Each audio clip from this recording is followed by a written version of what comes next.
우리가 신앙인들로 살아가는데요. 세상 사람들이 느끼는 것처럼 우리들도 여전히 예배를 드리고 기도하고 그래도 문제를 만나죠. 이 문제를 만나는데 이 문제들이 때로는 극복할 수 없을 만큼 태산처럼 높은 문제를 만날 수도 있고 도저히 우리 인간으로서 해결할 수 없는 문제들을 만날 때가 있어요. 그러면 이제 이 문제들을 어떻게 처리할 것이냐, 이제 이 문제가 중요한데, 이제 이때 이 문제를 어떻게 푸느냐에 따라서 그 인생의 미래가 밝을 수도 있고, 의외로 절망과 좌절과 나락으로 떨어져서 어두울 수가 있어요. 이제 문제는 이 문제를 어떻게 풀 것이냐의 문제 같아요. 왜냐하면 모든 사람이 문제를 만나잖아요. 모든 사람이 문제를 만나고 만나는 이 문제를 어떻게 풀어낼 것이냐 문제인데 답을 알고 있다면 쉽겠죠. 그래서 어떻게 문제를 풀어갈 것이 방법론을 우리가 이해할 수 있다면 아마도 어떤 문제를 만나더라도 좌절하고 낙담하고 실에 빠지지는 않을 거예요. 왜냐하면 방법을 아니까요.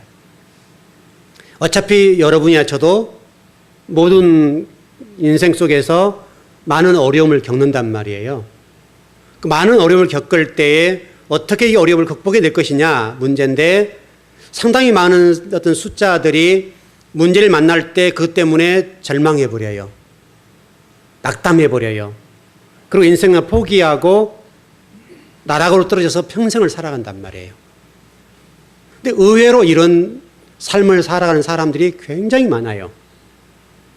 근데 어떤 의외로 이런 문제를 만났을 때 그걸 극복하고 좋은 방법으로 나갈 수 있는 그런 길을 택한 사람도 있어요.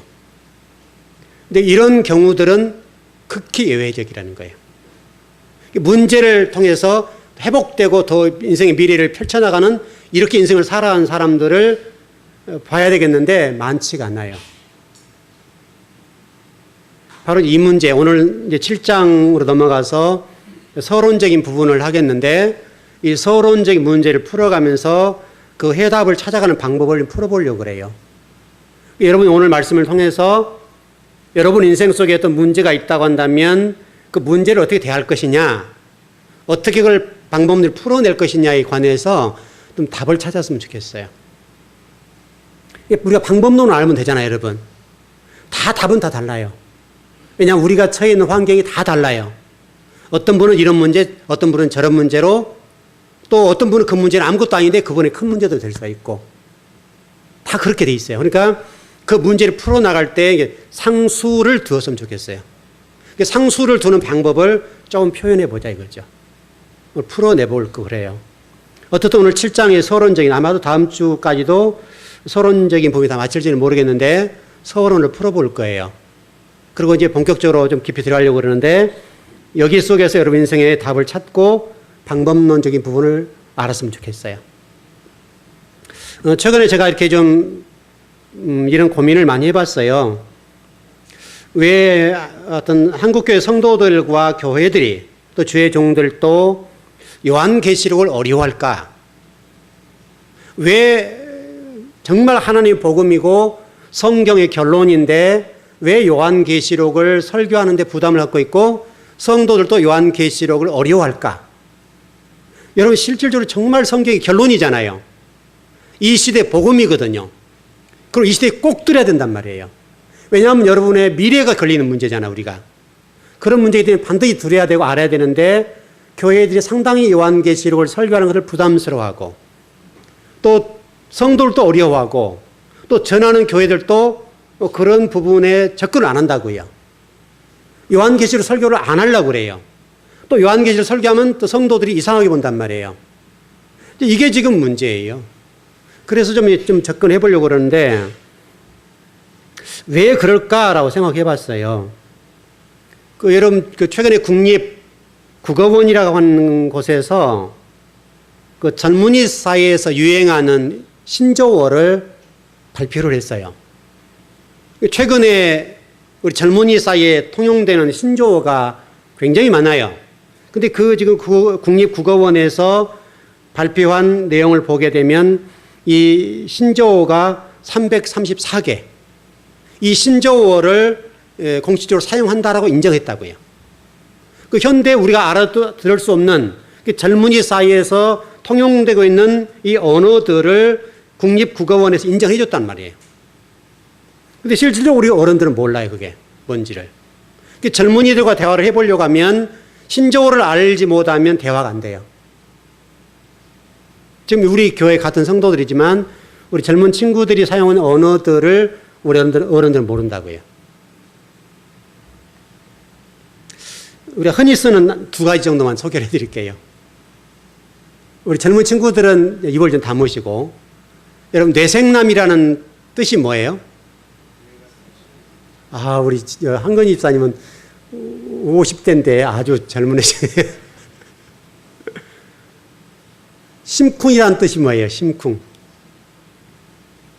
심쿵. 뭐 좀 소리가 좀 나오긴 나온 것 같은데, 한건희 집사님 뭐죠?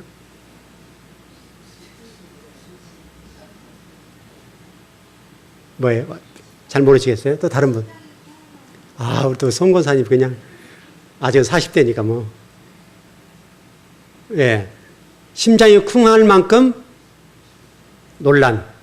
이런 얘기예요. 지금 이런 얘기들이 우리 젊은이 사이에 통용되는 언어예요. 다시 설명하면 복잡한 언어들, 긴 언어를 함축해서 쓰는데 자기들만 통용하는 언어예요. 우리 딸들도 전부 아들하고 밤에 심쿵 그러더라고요. 설교를 준비하고 이제 그거를 생각하고 있었는데 뭐 지들 둘이 얘기하는데 심쿵 그래요.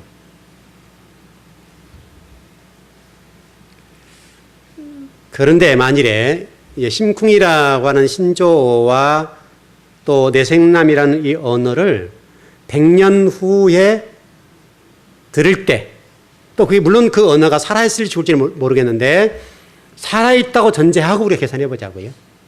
만일에 100년 후, 1000년 후에 심쿵이란 말과 내생남이란 말이 지금 여러분이 얘기한 뜻대로 갈까요? 다르게 바뀌어 있을까요? 바뀌어 있겠죠. 아니면 없어졌든지. 여러분 그러지 않겠습니까? 그러면 만일에 누군가가 심쿵이라는 말을 사용하는데 뜻이 다르게 전달되고 있거나 또 없어질 수 있잖아요. 근데 어느 책을 보니까 그런 단어가 나왔다 이거예요. 그런 경우는 그 뜻을 어떻게 헤아려야 되겠어요? 어떻게 그 문제를 풀어야 되냐고요. 여러분 이게 상당히 중요해요. 여러분 지금 그 훈민정음이 창제된 지가 얼마 된지 아세요 혹시? 세종대왕 우리 종로 저쪽에 가면 이렇게 청와대 앞에 이렇게 있잖아요. 종로에. 저도 가끔 지나갈 때 보면 이렇게 세종은 다 의자에 앉아 계시잖아요. 한글 창제가 여러분 몇 년도 됐어요? 잘 모르세요? 1443년이에요. 1443년이니까 지금으로부터서 몇 년이에요? 여러분 세종대왕이 몇 년도 태어나신 아세요? 1414년 정도 태어나셨어요. 그러니까 한글이 훈민정음이 창제된 것이 1443년이니까 지금으로부터 몇 년 전이에요? 약 600년 보겠죠. 그럼 한글 훈민정음 여러분 그런 글자 우리 읽을 수 있어요? 잘 모르죠. 제가 고등학교, 중학교 다닐 때, 훈민정음 비슷한 그런 글을 읽고 그랬잖아요, 우리가. 근데 지금 읽으라면 잘 못 읽을 것 같아요. 근데 지금으로부터 한 600년 전 언어란 말이죠. 한글이 만들어진 데가 600년이 됐다고요, 600년. 약 600년인데, 600년 전에 세종대왕이 만드신 그 언어를 우리는 몰라요. 자, 접근해 볼게요. 자, 지금 제가 엉뚱한 얘기를 계속 하고 있다고 생각할지 모르겠는데, 오늘 본문의 말씀이 그래요. 여러분, 오늘 본문의 말씀이 오늘 핵심적으로는 14만 4천만 풀어볼게요. 여러분, 14만 4천 하면 떠오르는 단어가 뭐예요? 뜻이 뭐예요? 14만 4천 명. 여러분, 성경을 참 잘 보세요. 오늘 그 7장에 넘어가서 한번 보십시다. 쭉 좀 뒤에가 있을 텐데, 몇 절이에요?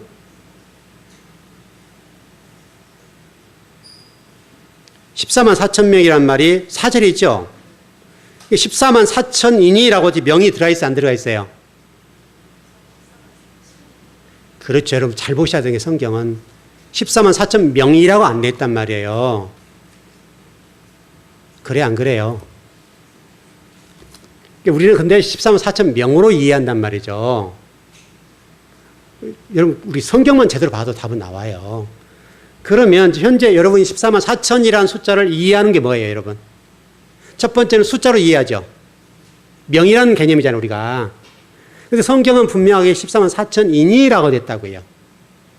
저도 명이라는 개념이 아니라는 전제가 돼요. 그럼 14만 4천인이라고 했을 때 14만 4천을 풀어나갈 때 해답을 어디로 찾아야 되겠어요? 이 답을 어떻게 찾아야 되냐고요, 여러분. 제가 지금 모두에 설명을 드렸잖아요. 그럼 14만 4천인이라고 하는 14만 4천이라는 뜻이 뭐냐, 이것을 어떻게 찾아야 되냐고요.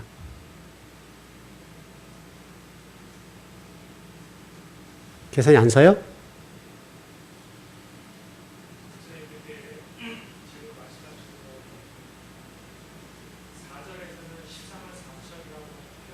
네네.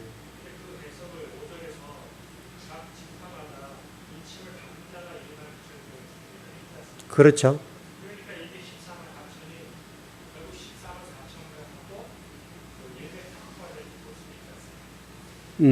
그렇게 질문을 하시면 제가 물어볼게요. 사도 요한이 공동체를 이룰 때 12지파가 있었어요? 없었어요? 없었잖아요. 답이 돼요? 사도 요한이 공동체를 이끌 때 12지파가 없었어요. 그러니까 이거는 그런 내용이 아니라고요. 성경을 우리가 이해할 때, 왜냐하면 11지파가 언제 없어졌어요? 여러분 언제 없어졌습니까? 11지파가 언제 없어졌어요, 여러분? 예? 그렇습니다, 여러분. 바벨론 포로 그 시점에 11지파는 없어지고 유다지파만 남았잖아요, 여러분. 그렇잖아요. 그러니까 실질적으로 보게 되면 지금 이 사도 요한이 목회할 때 보면 1000년 전에 없어진 거예요. 그러면 12지파라는 것이 그때 당시에 사람들의 인식이 있겠어요, 없겠어요? 없었다고요. 그러니까 성경이 말하려고 하는 것은 그게 아니라는 거예요, 여러분. 여기를 통해서 하나님이 말씀하시려고 하는 것은 12지파의 지파별 얘기를 하려고 하는 것이 아니라, 나중에 공부를 하겠지만은 이미 사도 요한이 공동체를 이끌 때는 12지파라는 개념이 아예 없었다고요. 여러분 1000년이라는 세월이 1000년.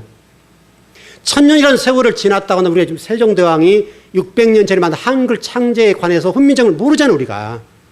1000년이라는 세월이 흘렀기 때문에 12지파라는 개념은 이미 없어졌다고요. 그렇게 해야 성경이 답이 나와요. 그러니까 이게 12지파라는 명이 나왔기 때문에 우리가 헷갈리는 거예요, 이게. 근데 실질적으로 우리 김홍석 질문해 주신 대로 지파율 12,000명씩이라고 되어 있기 때문에 14만 4천 명이다라고 이해를 하는 거예요. 이게 뭐냐면 그때 당시 상황을 모르니까. 12지파는 이미 없어졌어요. 그러면 여기서 지금 이렇게 한 것은 뭔가를 말씀하려고 하는 의도가 있잖아요. 여러분 그래 안 그래요? 그럼 14만 4천이라는 숫자 다시 들어가 보자고요. 14만 4천이라는 말은 어떻게 해석해야 되겠어요, 여러분? 어떻게 접근해야 되냐고요? 여러분이 지금 이해하고 있는 14만 4천으로 해석을 해야 맞겠어요? 아니면 어디 뭔가 좀 답을 찾아 들어야 되는데 어디까지 가야 답이 나오겠냐고요? 여러분 제가 무슨 질문인지 잘 모르는 것 같은데 이때 당시 써였던 당시 다시 말하면 2000년 전으로 돌아가서 2000년에 사용한 사람들이 14만 4천이라는 숫자를 어떤 뜻으로 이해했는가 알아야 되겠어요? 몰라야 되겠어요? 여러분 그 얘기를 지금 하고 있잖아요, 제가 지금. 그러면 14만 4천이니라고 하는 이 숫자의 개념이 2000년 전에 요한 공동체에서는 어떻게 사용됐냐 이거예요. 그렇게 접근을 해야 14만 4천 명이라는 뜻을 알 수가 있죠. 여러분, 그래 안 해요? 여러분, 이해됐어요? 안 됐어요? 중요한 문제니까, 여러분. 왜 그러냐면, 우리가 14만 4천이라는 숫자의 개념이요, 한국 기독교 안에 중요한 문제예요, 지금 이게. 이 문제가 처리 안 되면 종말론 해결이 안 돼요. 근데 이 문제를 우리가 지금 현대적인 시각으로 14만 4천이라는 수로 풀어버린단 말이에요, 지금. 그러면 답이 정확해야 정확하지 않아요? 여러분 좀 자신있게. 정확해요, 안 정확해요? 안 정확하잖아요. 왜? 우리가 지금 알고 있는 14만 4천이라는 것을 명으로 숫자를 계산하기 때문에 2000년 전에 사용되던 14만 4천이라는 숫자의 뜻과 우리가 생각하는 뜻과 다시 설명한 뇌생남이라는 뜻에서 그래서 설명한 거예요. 심쿵이라는 말이 지금 현대 젊은이들이 그렇게 사용하고 있는데 1000년이 지났을 때는 그 심쿵이라는 말과 뇌생남이라는 뜻이 전혀 달라졌을 거라고요. 아니면 또 사어가 됐든지. 지금 대부분은 아마도 14만 4천이라는 것을 구원받을 숫자라는 개념으로 이해를 할 거예요. 그러니까 우리가 기독교가 불안한 거예요. 성도들이 종말론과 구원 문제에 대해서 초조하고 불안하고 두려움을 갖고 있다고요. 현대적인 감각과 어느 습관으로 이걸 접근해버리면 문제를 풀 수가 없어요. 그러면 이 문제를 풀려고 한다면 제가 지금 계속 말씀드린 대로 14만 4천이란 이 단어가 2000년 전에 어떻게 사용되었는가라고 하는 문제를 풀어야 돼요. 이 문제를 소홀히 했기 때문에 현대 어떤 기독교가 2하고 2단, 3단이 생겨서 한국 기독교를 어지럽혀 놨어요.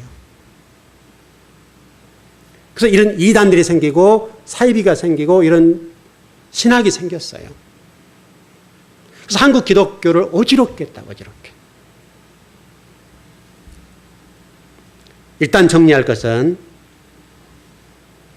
14만 4천이라고 하는 것은 숫자가 아니라고 하는 것은 일단 정리를 하셔야 돼요. 한번 생각을 해보자고요. 좀 상식선에서 접근해 보자고요. 만일에 14만 4천 명이 구원의 대상, 인맞은 자의 대상이라고 본다면 여러분은 포함돼요? 여러분 포함되냐고요? 13, 자, 예수님 당시로부터만 봐도 지금 예수를 믿는 사람들이 얼마나 될까요? 현재 여러분 전 세계에 지금 70억 정도 되는 기독교인 인구가 몇 명 정도예요? 지금 몇 명이냐고요? 약 20억이에요. 약 20억 명이 지금 현재 살고 있는 사람들 가운데 믿고 있어요. 그렇다고 한다면 여러분 전도를 해야 될 이유가 있어요, 없어요? 여러분 그래 안 그래요? 14만 4천 명이 구원의 대상이라고 본다면 우리 교회 안에서 경쟁자가 되기 때문에 몰아내야 되는 거예요. 쫓아내야 돼요. 여러분 예수님께서 말씀하셨잖아요. 속속으로 제자를 삼으라고 그랬잖아요. 그렇다면 예수님이 말씀하신 의도와 성경이 말하는 14만 4천 명의 숫자와 충돌이 일어나는 거죠. 그럼 적어도 지금 현재 기독교 인구가 20억으로 본다면 20억 인구는 어떻게 할 거예요? 그 2000년 동안에 믿었던 사람들은 어떻게 할 거예요? 또 구약시대에 믿었던 사람은 어떻게 할 거예요? 여러분 그 문제 생겨요, 안 생겨요? 여러분 심각한 문제예요, 이게요.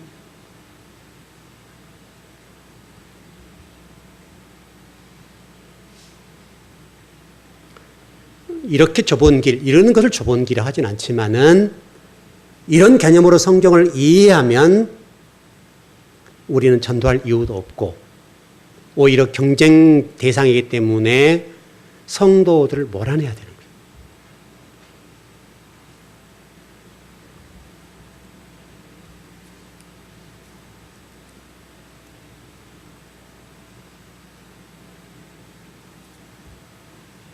우리 성경을 좀 이해할 때 정말 하나님께서 이 말씀을 통해서 무엇을 말씀하시는지 그걸 좀 정확하게 좀 볼 수 있다면 참 좋을 것 같아요.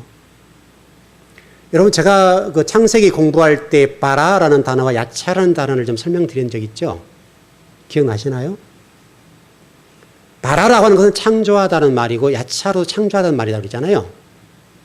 근데 성경은 희한하게도 창세기 1장에서도 이 바라라는 단어와 야차라는 단어가 교차한단 말이에요.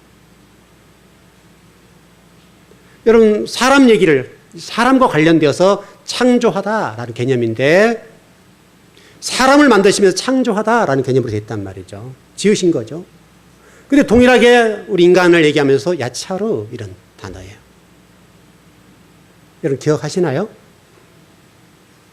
우리 금방 장로님 기도하셨는데 바로 그 야차로에 관련된 기도를 하신 거죠. 창조하신 이후에 우리 속사람을 변화시키기 위해서 야차로 하시는 거예요. 속사람을 진리 말씀으로 깨닫게 하고 깨부시는 작업이에요. 이걸 야차로 하는 거예요. 야차로.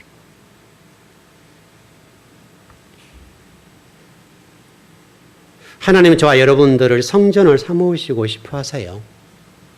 하나님의 성전을 만들고 싶어 하신다 이 말이죠. 지금도 동일해요.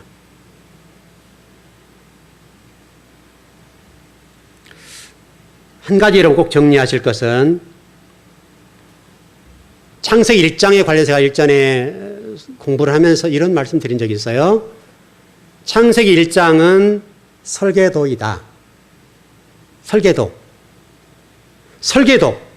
하나님의 구원사에 관련된 설계도를 쫙 펼쳐놓은 거다. 그 설계도를 알지 못하게 되면 성경을 바르게 볼 수가 없어요. 여러분, 집을 지을 때 꼭 필요한 게 뭐예요? 도면이죠. 설계도. 창세기 1장에서는 성경 전체가 어떻게 흘러갈지에 관한 설계도를 딱 그려놨어요. 이 설계도를 보지 못하면 엉뚱한 집을 지어요. 이 설계도를 이해하지 못하면 하나님이 의도한 바와 전혀 다르게 집을 지을 수가 있다고. 집을 지을 수는 있어요.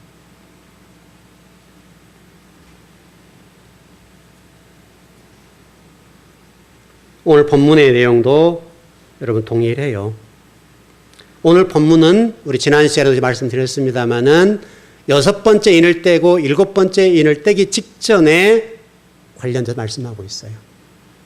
그래서 제가 지난 시간에 설교를 하면서 하늘이 말리는 부분을 좀 설교를 했었죠. 하늘이 말리는 부분. 동시에 7 족속에 관련된 어떤 계층의 얘기를 좀 설명을 드렸어요. 핵심이 제가 뭐라고 설명드렸었습니까? 하나님의 심판이라고 하는 7 계층을 설명하는 것이 아니라 그 가운데도 진리의 말씀을 따라하고 진리의 말씀을 기경된 그 사람들은 구원해 내겠다라고 하는 것을 말씀한 게 핵심이었다. 그렇게 말씀을 드렸어요.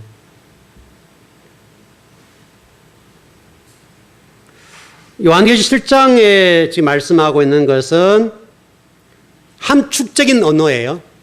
함축적인 언어이겠지만 하나님은 이런 성도에 관해서는 내가 구원하겠다 라고 하는 거예요.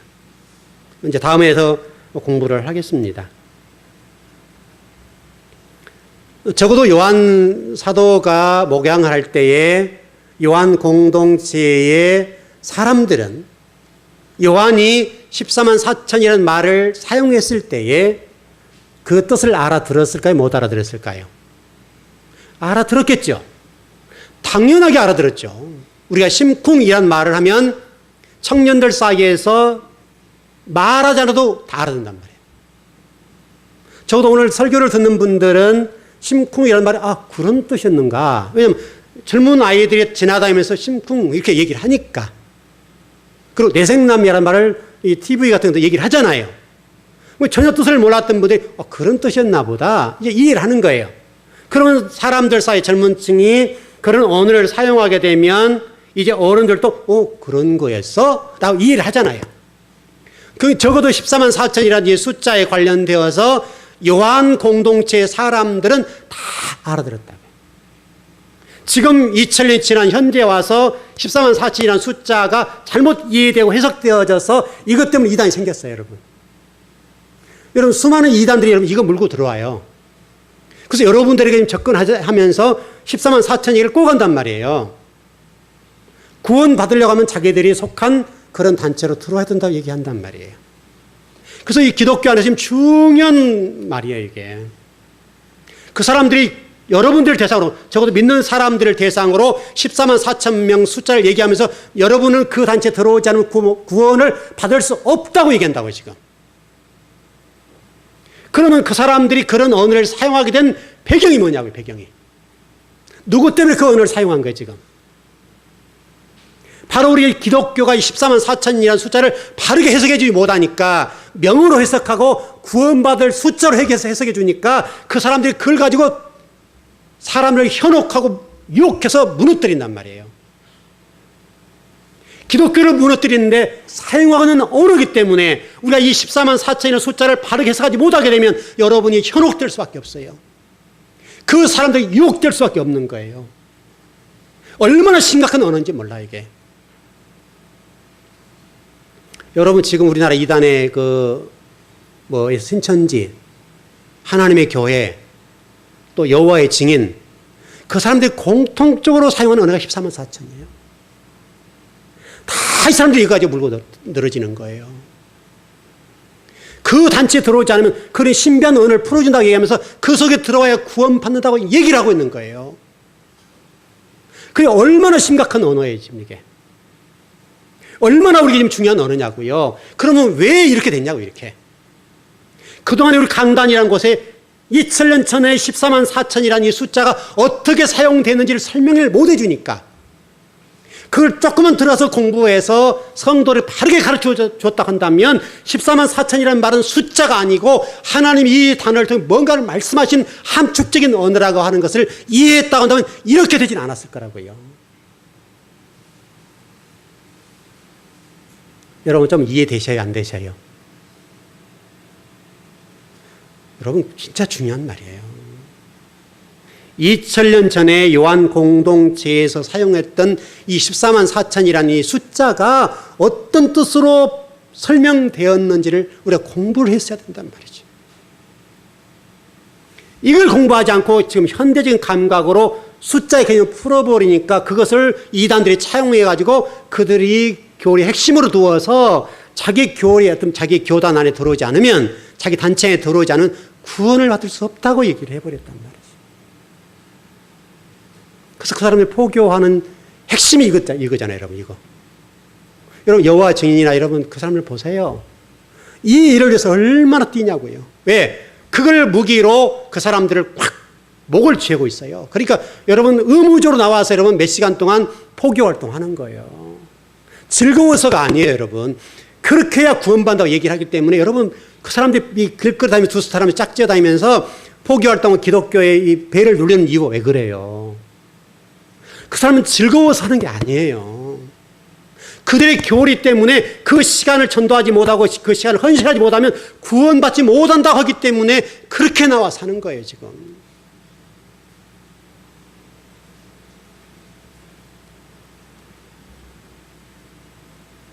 그래 얼마나 불쌍하냐고요. 그 불쌍한 영혼들이 결국은 그 근원 뿌리가 강단에서 진리를 못 전해줬기 때문에 이 강단에서 14만 4천이 무엇인지를 바르게 가르치지 않은 데 원인이 있어서 그렇게 지금 노예가 되어 있는 거예요. 그 사람들이 이 손아귀에 들어가서 꼼짝도 못해요. 여러분이 종교라고 해서 얼마나 무서운지 몰라요. 이 종교가 여러분 사람을 옥죄고 목을 죄면요 꼼짝을 못해요. 여러분 그 안에 얼마나 많은 우수한 인재들도 있고 교수들도 있고 정치인들도 있고 그런데도 종교란 이름 때문에요 목을 죄고 있어서 꼼짝을 못하는 거예요. 여러분 바보처럼 느끼잖아요. 우리가 알고 있지만은 그 속에 들어가면 그러지 않아요. 그 속에서는 종교란 이름 때문에요 교수고 판사고 뭐고 간에 관계가 없어요. 종교란 이름이 구원사의 문제 때문에 목을 꽉 조이기 때문에 꼼짝을 못하는 거예요. 이렇게 심각한 문제예요. 여러분 그 속에 있는 사람들이 그렇게 무식한 사람들이 아니에요. 그리고 교회 안에서 얼마나 충성했던 사람들인데요. 말씀 알고 싶어서 얼마나 몸부림쳤던 사람들인지 몰라요, 여러분. 근데 그런 말씀들을 가르치지 못하고 엉뚱한 걸 가르쳐줬기 때문에 가서 보니까 이상한 그들 가르치니까 혹해서 넘어지는 거예요. 그리고는 꼼짝을 못해요.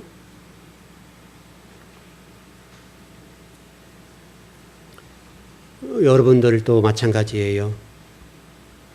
여러분도 말씀을 이해할 때 적어도 우리가 성경을 읽거나 성경을 공부할 때 여러분이 하나님 말씀에 관해서 지금 시각으로 보지 말고 성경에 기록된 그 즈음의 수사학적인 배경, 문화, 종교, 정치 이 모든 것들을 들여다보고 그때 이 말씀의 뜻이 무엇이 있는지를 이해하지 못하면 바르게 해석을 못하는 거예요. 그걸 통해서 해석을 해줘야 바른 거예요.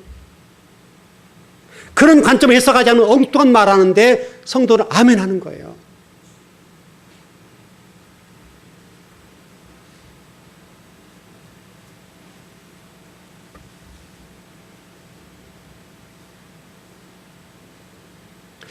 여러분 이렇게 보면 될 것 같아요. 또 하나 좀 정리를 해보자면 경제적인 논리를 접근해 볼게요. 여러분이 물질이 떨어지면 어떻던가요? 돈 떨어질 때 여러분 어때요? 현상이 어떤 현상이 나타나요? 여러분 가정 속에서. 돈 떨어졌다. 그러면 뭐가 어떻게 되고 그런 게 있죠? 자, 돈 떨어지면 뭐가 떨어져요? 쌀 떨어져요. 그 다음에 양념 떨어져요. 그 다음에 가스 끊겨요. 전기 끊겨요. 이런 현상이 일어나잖아요. 성경도 똑같아요. 우리가 인, 나팔, 대접, 재앙이라는 순서를 아마 여러분 그동안에 어떻게 배웠는지 모르겠는데 이 순서대로 올 것이다. 순차적으로 올 것이다. 이 일을 할 거예요. 물론 그런 부분이 있을 거예요. 성경은 이렇게 설명하는 것이 아니라 제가 설명드린 대로 돈 떨어지면 쌀 떨어지고 쌀 떨어지면 가스 끊기고 가스 끊기면 전기 끊기고 독촉장 날라오고 그런 것처럼 하나님의 인, 나팔, 대접이라고 하는 이 일들은 순식간에 순간적으로 그렇게 이루어지는 거예요. 이리 되면 얼마나 좋겠어요. 텀을 두고 들어오면 얼마나 좋겠어요. 여러분 인생의 문제가 텀을 두고 오던가요? 한 번에 몰아쳐요. 인간적으로 얘기해도 그렇단 말이죠.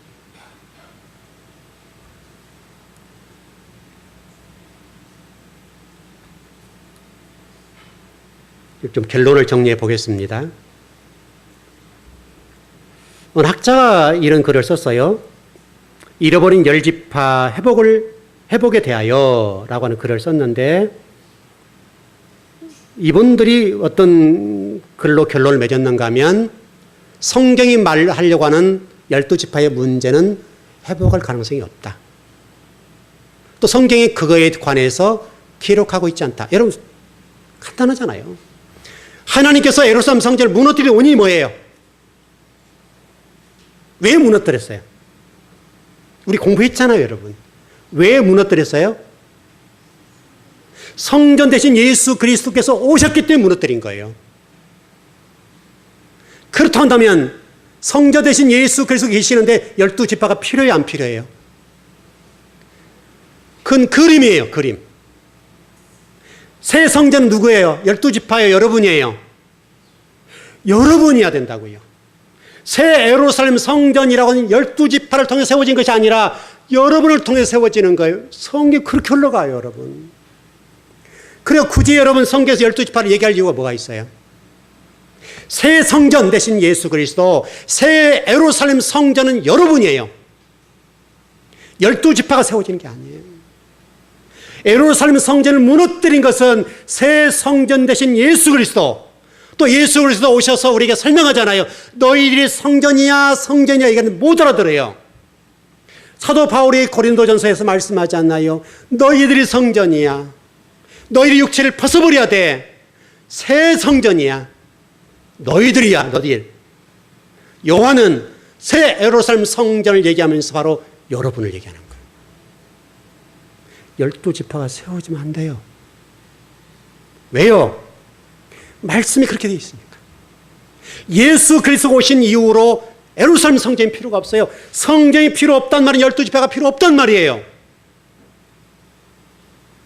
전번에 설교할 때 그런 설교했었어요. 지금도 예루살렘 성전을 건축해야 된다라고 하는 얘기를 하고 있단 말이죠. 그럼 여러분 예루살렘 성전이 세워지겠어요? 안 세워지겠어요? 절대로 안 세워져요. 여러분 지금 2000년이 흘러오는 지금 이 시점까지 하나님께서 예루살렘 성전을 세우려고 하는 무수한 사람이 많이 있었지만은 못 세웠어요. 왜? 예수 그리스도가 새 성전이기 때문에, 예루살렘 성전의 본체시기 때문에 예루살렘 성전은 세워질 수가 없어요. 그것은 예수 그리스도를 담긴 그릇에 불과해요. 그림자였어요. 예루살렘 성전이 그림자이고 예수 그리스도가 세워지게 되고 오시게 되면 그것은 무너져야 되고, 예루살렘 성전이 무너짐과 동시에 예수님이 오셨고 예수님이 승천하신 이후에 교회가 세워졌다고요. 여러분이 교회, 이게 교회가 아니에요. 여러분, 자꾸 우리는 이 개념들이 이 건물을 생각한다, 물질을 생각한단 말이에요. 이 현상적으로 보이는 그걸 생각한다고요. 계시록에서 이제 그렇게 돼 있잖아요. 새 예루살렘 성전 하늘에서 척척척척 내려온다, 그림이 그려졌죠. 그러니까 여러분 건물을 탁 세고, 야, 하늘에서 하나님의 성전을 탁 내리시겠구나. 여러분 하나님이 그걸 말씀하시, 이게 중요한 거예요. 여러분이 중요한 거예요. 여러분이 중요한 거예요. 교회란, 우리 신학적으로 결론을 정리하면 교회란 건물을 얘기하는 것이 아니라 여러분이 교회예요. 여러분이. 이게 신학이에요. 신학. 이미 결론 난 얘기예요. 여러분의 신앙이 말씀 중심이었으면 좋겠어요. 과거에 매달리지 말고 예루살렘 성전에 매달리지 말아요. 예루살렘 성전은 세워질 수도 없고 세워지면 안 되는 거예요. 구원을 이스라엘부터, 물론 그럴 수는 있어요. 순서는 그래요. 하나님께서 첫 번째로 그렇게 가요. 나중에 공부할 거예요. 그러나 중요한 것은 여러분이 교회예요. 교회. 하나님의 관심은 예루살렘 성전에 있는 것이 아니라 여러분에게 있어요. 여러분, 그래야 맞지 않아요?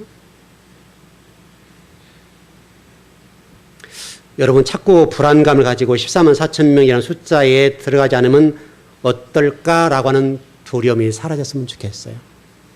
하나님 지금 저와 여러분 말씀하신 것은 너희들 14만 4천의 이 숫자 속에 들어가는 것, 이게 중요한 문제가 아니야. 그걸 내가 얘기하려고는 아니야. 왜냐하면 여러분 2000년 동안 예수 믿는 사람이 얼마나 많겠어요 지금. 그 가운데 14만 4천 명이라 한다면 여러분 이것은 하버드보다 수십 배 어려워요. 그런 논리가 아니라. 우리가 생각하고 있는 여러분의 성경에 대한 지식들이 좀 바뀌었으면 좋겠어요. 그렇게 제가 공부를 하고 또 가르쳐요. 또 가르치는데 꽉 잡혀 있어요. 과거에 배웠던 선지식, 이 선지식 때문에 우리를 망하게 만드는 거예요. 그때는 그때 열린 말씀이 맞아요. 왜냐하면 그때는 신학이 그렇게 됐고 목회자의 신앙 수준이, 신학적인 수준이, 성서적인 수준이 거기까지. 그 부분이 잘못됐단 말이 아니에요. 그때의 한국교회의 신학이 거기까지. 지금의 신학은 훨씬 열려 있어요. 그리고 여러분이 만약 과거의 선지식, 과거의 그 지식이 몇 년 동안은 하나님이 열어주신 하나님 비밀의 말씀을 못 알아듣잖아요. 못 보잖아요. 그를 보려고 하면 여러분이 깨어져야 돼요. 과거의 지식을 버려야 돼요. 선지식을 내려놓지 않으면 새로운 신비의 말씀들, 열려있는 말씀들을 못 들어요.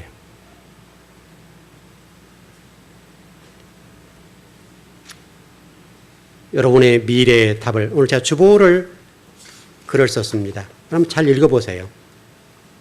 여러분 미래에 대한 불안감이 있을 거고 미래학자들이 얘기 많이 있어요.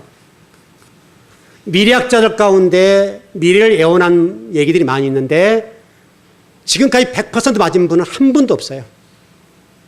다 각각이에요. 어떤 시각으로 어떤 사고로 보느냐의 문제예요. 그러나 미래의 정답은 어디에 있겠어요, 여러분?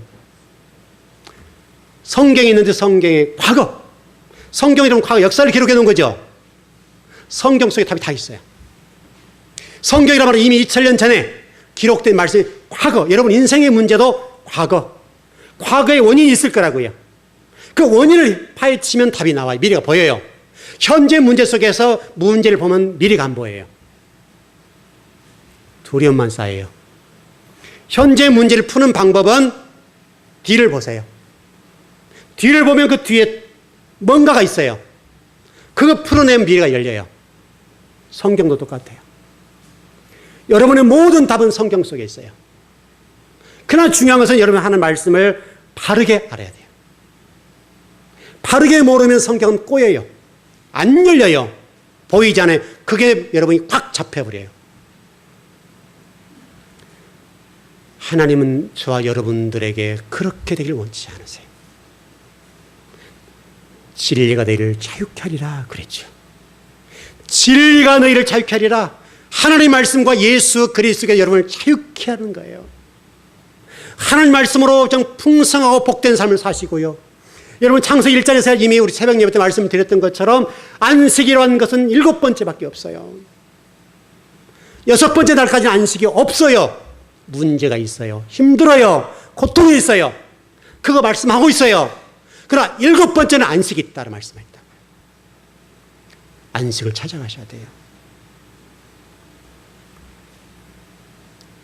여러분 미래의 주인공이 되시길 원하시면 열려있는 하나님의 말씀, 오늘 여러분 들려주신 이 음성을 들으십시오.